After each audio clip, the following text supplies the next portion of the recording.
Hi guys, welcome back to my YouTube channel. This is my first time posting in 2 months, but before I start, let me give you guys a little fun story about this.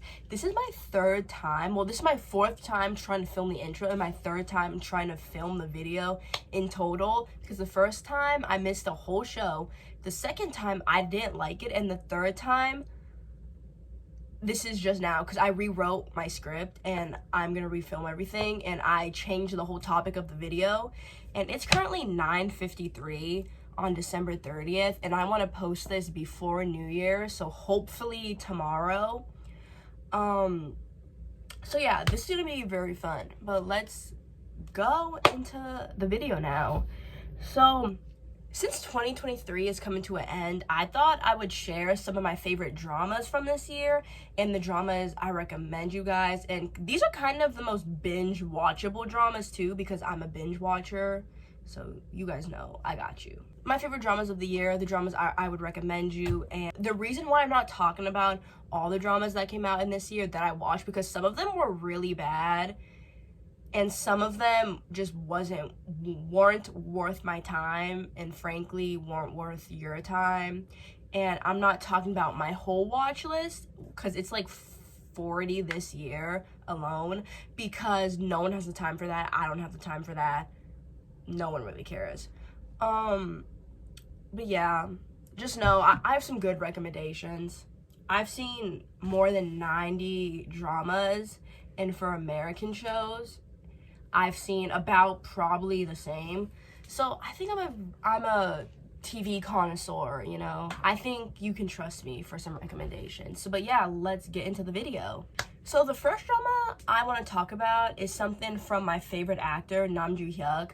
I love Nam Joo-hyuk in Weightlifting Fairy Kim Bok-joo, Startup, and 2521.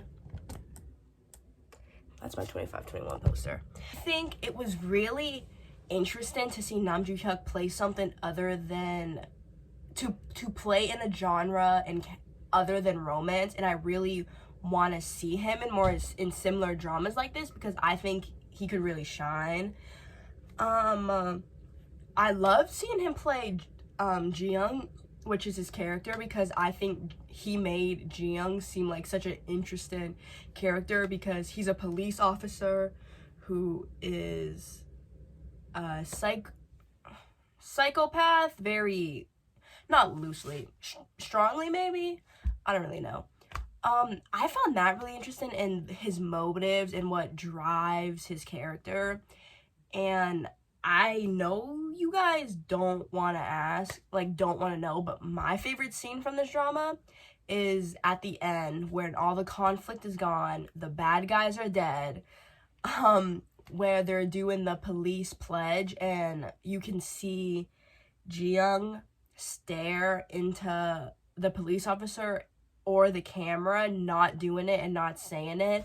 So that really was like mind-boggling. Like, I geeked out over that. Like, that was so fun to watch. Like I said again, I really do hope we see more of him in these roles, and I hope that we get a season 2, because I need a season 2, and I know Nam Joo-hyuk is in the military right now, but when he comes back, season 2 better be announced. I also really enjoyed Kim Tae-ri's new drama that came out in the summer called Reven, and I think something that was interesting about this drama was kind of the idea of ghosts, and then tying it in to like a shaman, or like not historical Korea, but like pre-modern Korea. I'm pretty sure, from what I remember, I'm pretty sure it was the Joseon dynasty.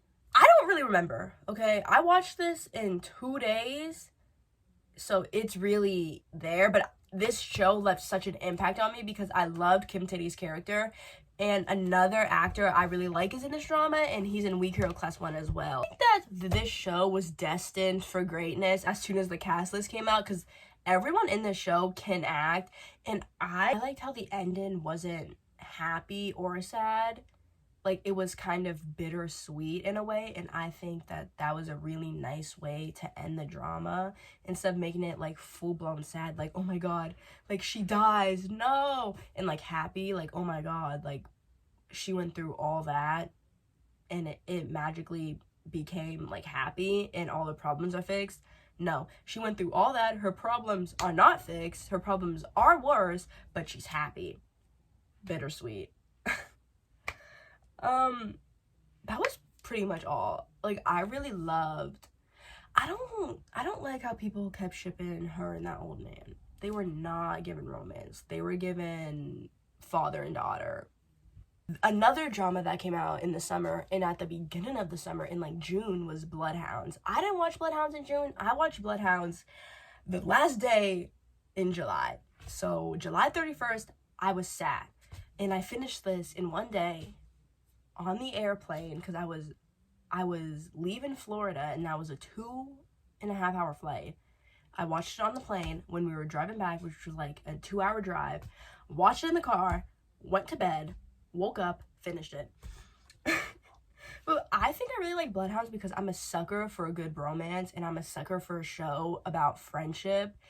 And I really find it interesting. I really find it interesting how it was based in COVID and like in 2020, and the reason and all the problems were because of 2020 and the unemployment rate and how everyone was like broke. Basically, a bloodhound is kind of like a loan shark gives money to someone in return, and in return it's like a loan, but it's like a scam, but the interest is higher at each time. And the main character's mom got in trouble with the loan shark, and then the two main characters, the boxers, they're like, oh yeah, like, well, one of the boxers, he was like, oh yeah, like, I got you, like you and your mom are good. And they essentially become bloodhounds, which is someone who collects money from people that the loan sharks have given out. But it's a really good drama, I swear. And I love the fighting scenes. And I don't think I've ever seen anyone say anything bad about this drama, because it was really good. And I finished the drama feeling happy. Like, it was a really nice ending, even though a lot of major characters that I really like died, unfortunately. But it was really interesting for me. I'm gonna switch into Chinese dramas because this year was the year for Chinese dramas. Like, they were everywhere because of these two dramas that came out in the summer: When I Fly Towards You and Hidden Love. I think these made it onto my list of my favorite dramas because I genuinely enjoyed watching the characters interact, even the side characters. Like, the side characters and When I Fly Towards You had me like in love, because like there were no unnecessary breakups, no weird love triangles, just slow burn, really slow burn. But watching When I Fly Towards You, it was really healing to watch because it was literally about high schoolers to college and then to past college, and they're married. You want to make me tear up. It was from their like freshman year to senior year, and then freshman year of university to senior year of university, and then you're graduated from university and you have a big girl job. Oh my god. I loved Rong Rong and Zai Zai and Shu Zai Zai Rong Rong and Shu Zai Zai. I can't pronounce her name. Sorry.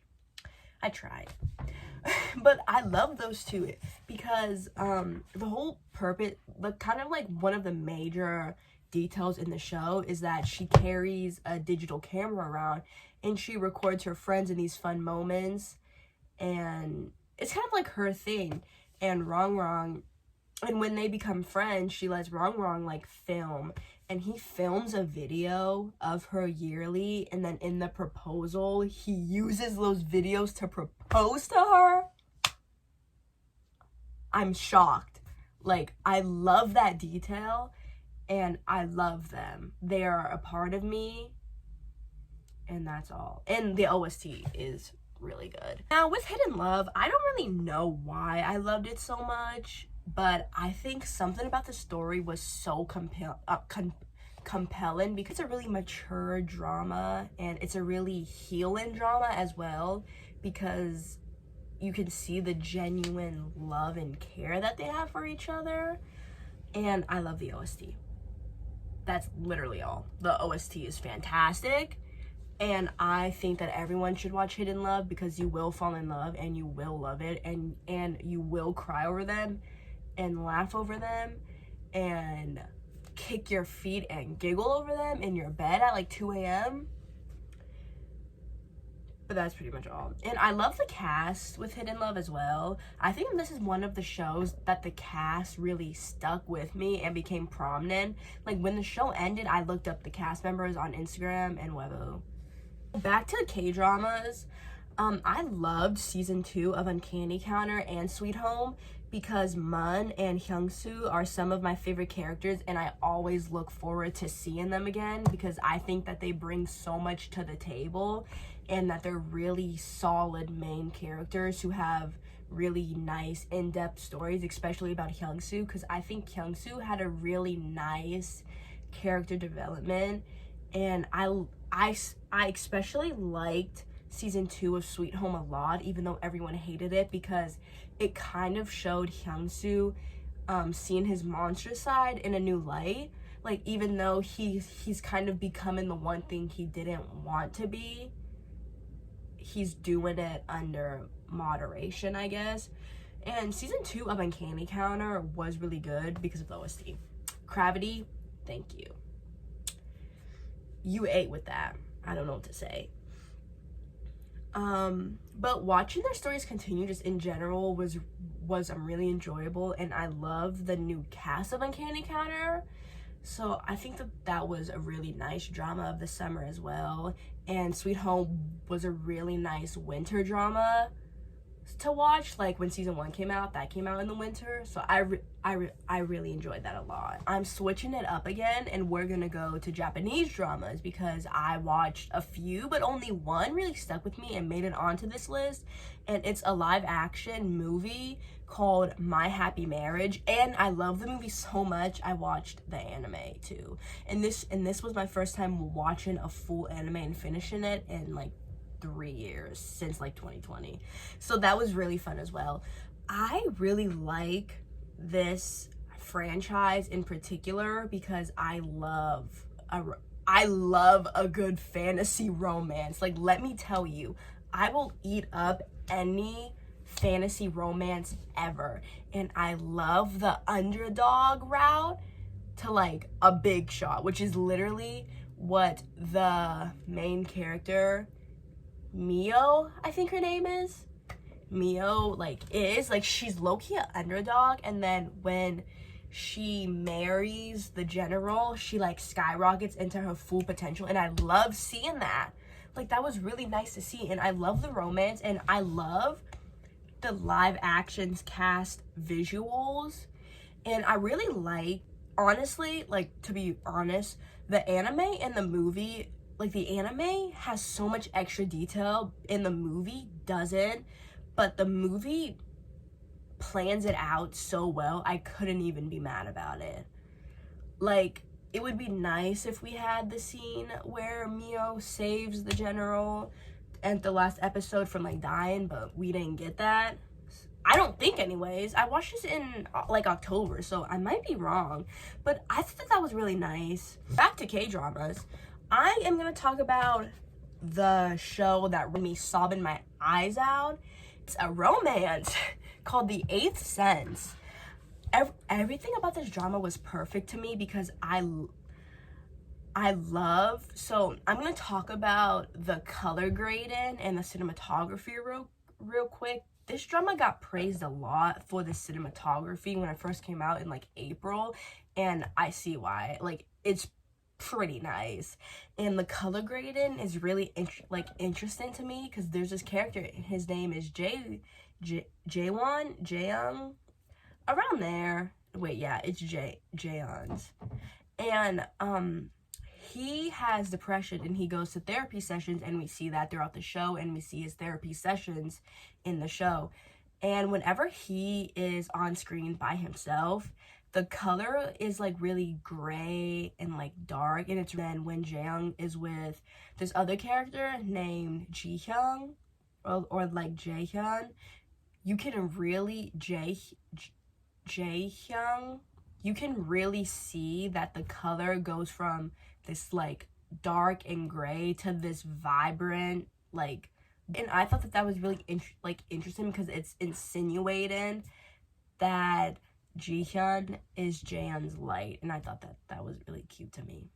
The visuals were good, and I love the story that they were telling because it was so interesting, and it all felt really real to me. Like, it didn't feel like a really over dramatic drama or like a really boring drama. Like, it felt natural, and the acting was natural because it was literally college students doing college student things, like surfing, drinking, partying, that stuff, like living their life. And the only reason why I watch this drama is because it features a song called The Story by Conan Gray. And when this song came on in the drama, I sobbed my eyes out. Like, it came on 2 times and I sobbed the whole time. When the show was ending and when they were getting together, that song played. And if you don't know how that song goes, I'm so sorry. And I don't think I'll play because of copyright, but just know I sobbed my eyes out so bad. But yeah, that was The 8th Sense, and I love it so much. And I do think that I would recommend it. Well, I'm recommending everything on this list. Now, kind of by default, and the final and the grand finale, we have The Glory. This drama was really everywhere at the beginning of the year, and I definitely know why. It's a really good drama, and it's based on a real story, which is why I think it was so popular, because everyone loves a show based on a true story. And The Glory is really sad, but also really compelling and really interesting. And it stars Lee Do-hyung and Song Hye-kyo. I actually looked up how to pronounce all these names, and I don't know why I can't pronounce them now, but please know I'm trying. But yeah, there's not really much to say about The Glory.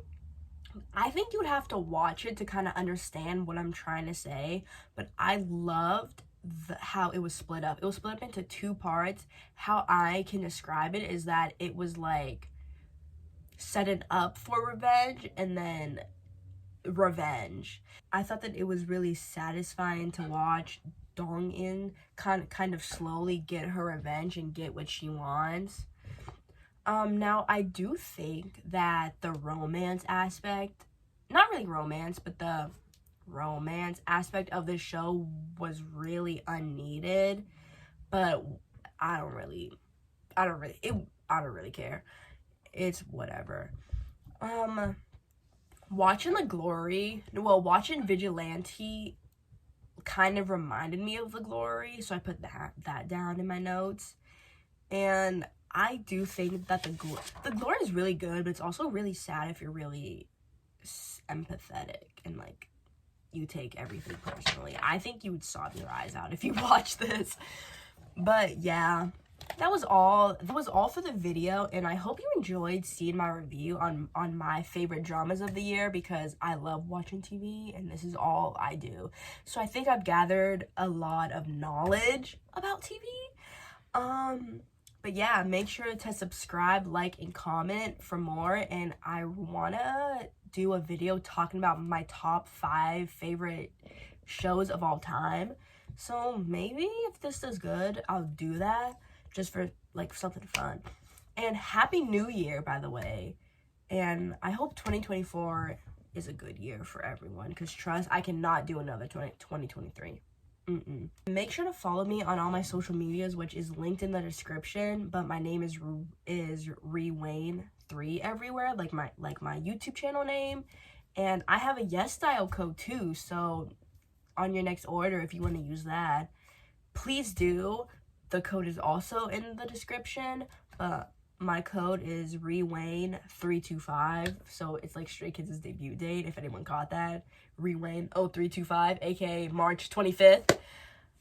Sorry. Goodbye.